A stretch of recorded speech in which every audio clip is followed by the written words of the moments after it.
نکلنے سے پہلے ستاروں کی روپوشی،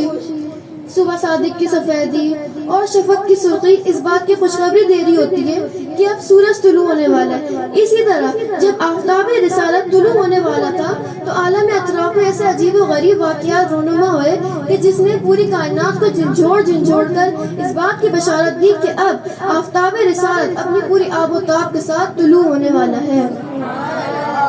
چنانچہ اصحاب فیل کی ہلاکت کا واقعہ اور وہ عرب کہ جس میں ہر وقت قحط سالی رہتی تھی،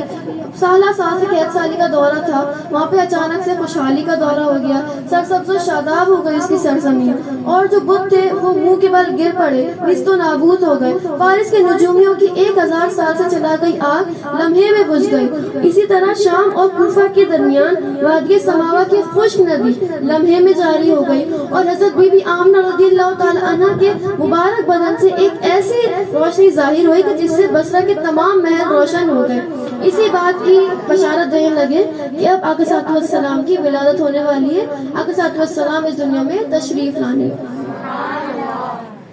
حضرت بی بی آمنہ فرماتی ہیں کہ جب آقا صلی اللہ علیہ وسلم کی پیدائش ہوئی